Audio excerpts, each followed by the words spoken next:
ابو ذر رضی اللہ تعالیٰ عنہ کا نام جندب بن جناد تھا۔ وہ زمانہ جاہلیت میں بھی پکے موحد تھے اور بت پرستی سے بہت بیزار تھے۔ رسول اللہ صلی اللہ علیہ وسلم کی بعثت کے بعد مکے کا ایک شخص سیدنا ابو ذر غفاری رضی اللہ تعالیٰ عنہ سے ملا۔ اس نے انہیں بتایا مکہ میں ایک شخص ہے، وہ بھی تمہاری طرح کہتا ہے کہ اللہ کے سوا کوئی معبود نہیں۔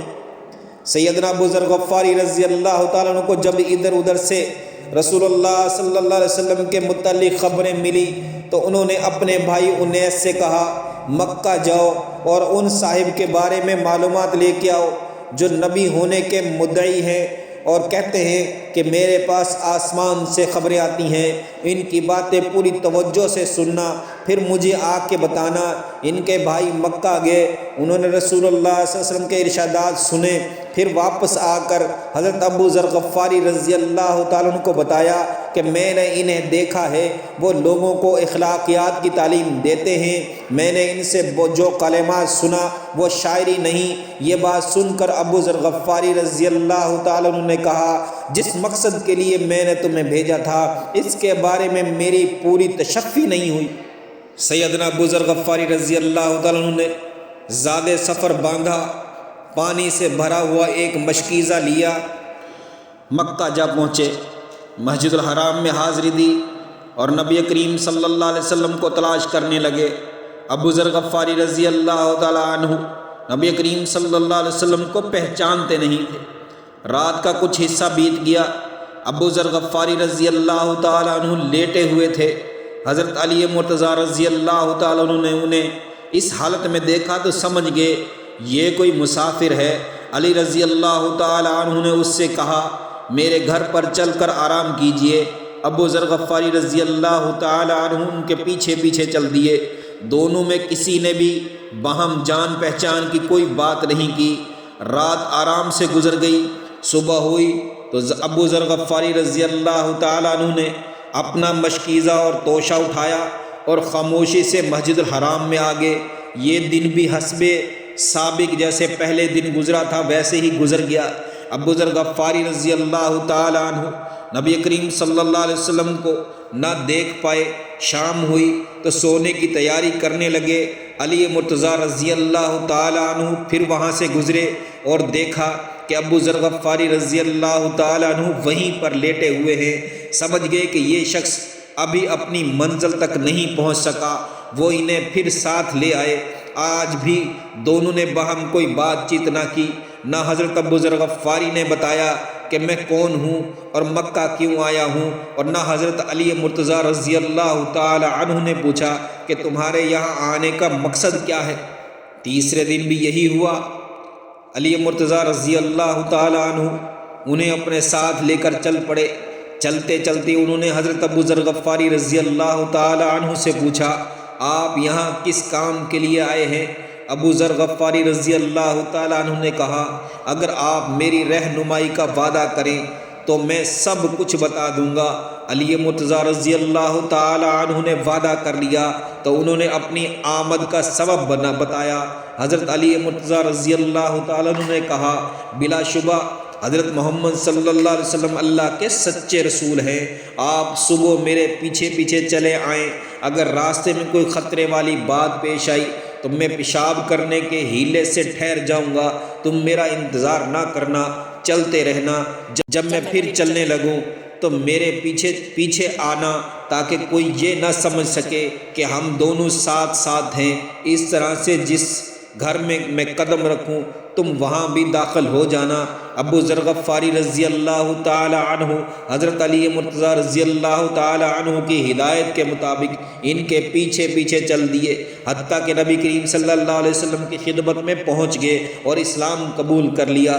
رسول اللہ صلی اللہ علیہ وسلم نے ان سے فرمایا آپ اپنی قوم غفار میں واپس چلے جائیں، انہیں میرے بارے میں آگاہ کریں، جب آپ کو ہمارے غلبے کا علم ہو جائے تو ہمارے پاس آ جانا۔ ابو ذر غفاری رضی اللہ تعالی عنہ نے عرض عرض کی اس ذات کی قسم جس کے ہاتھ میں میری جان ہے، میں مکے والوں کے سامنے کلمہ توحید کا اعلان کروں گا۔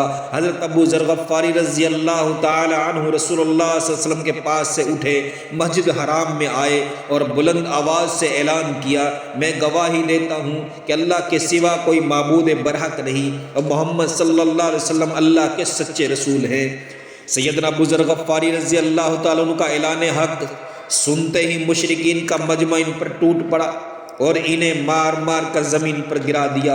اتنے میں نبی کریم صلی اللہ علیہ وسلم کے چاچا حضرت عباس رضی اللہ تعالیٰ عنہ آگے، انہوں نے حضرت ابو ذر غفاری رضی اللہ تعالیٰ عنہ بچانے کے لیے خود اپنے آپ کو ان کے اوپر ڈال دیا اور قریش سے کہا، افسوس تمہیں معلوم نہیں کہ یہ شخص غفار قبیلے کا ہے، تمہارے شام جانے والے تاجروں کا راستہ ادھر ہی سے نکلتا ہے۔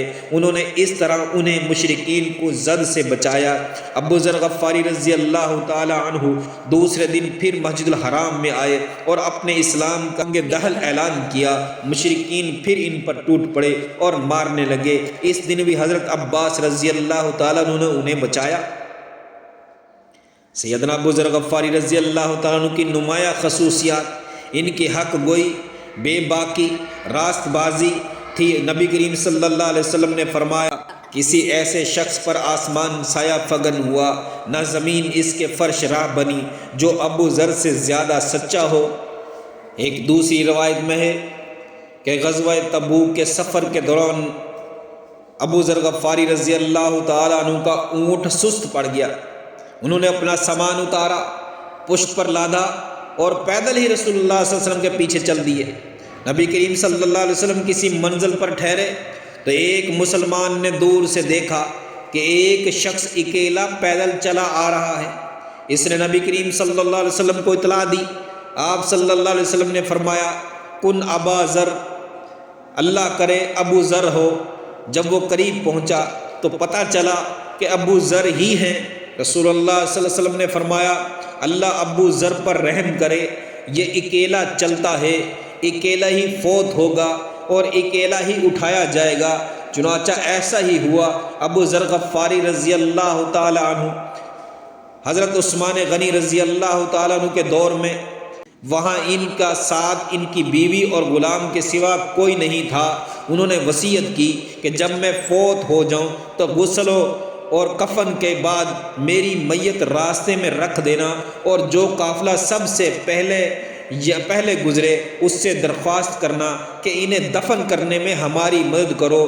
جب وہ اللہ کو پیارے ہوئے تو بیوی اور غلام نے اسی طرح کیا، اس کی وصیت پر عمل کیا۔ اسی طرح اسے کفنانے اور نہلانے اور کفنانے کے بعد راستے میں رکھ دیا۔ اسی دن اسی راستے پر ابن مسعود رضی اللہ تعالی عنہ اپنے رفقاء کے ساتھ عراق سے آ رہے تھے اور عمرہ ادا کرنے مکہ جا رہے تھے۔ جنازہ راستے میں پڑا تھا، قریب تھا کہ قافلے کا اونٹ تلے روند دیتے۔ اچانک ابو ذر غفاری رضی اللہ تعالیٰ عنہ کا غلام اٹھ کھڑا ہوا اور بلند آواز سے بولا، یہ صحابی رسول ہے، سیدنا ابو ذر غفاری رضی اللہ تعالیٰ عنہ ہیں، دفن کرنے میں ہماری مدد کرو۔ یہ سن کر ابن مسعود رضی اللہ تعالیٰ عنہ نے بے اختیار رونا شروع کر دیا اور کہا، رسول اللہ صلی اللہ علیہ وسلم نے سچ فرمایا تھا جو کہ تو اکیلا چلتا ہے، اکیلا ہی مرے گا اور اکیلا ہی اٹھایا جائے گا۔ پھر وہ اس کے ساتھی اونٹوں سے اترے، ان کا جنازہ پڑھا اور انہیں دفن کر دیا۔ پھر ابن مسعود رضی اللہ تعالیٰ نے پورا واقعہ بیان کیا کہ رسول اللہ صلی اللہ علیہ وسلم نے ابو ذر غفاری رضی اللہ تعالیٰ کے بارے میں یہ الفاظ غزوہ تبوک کے سفر میں کہے۔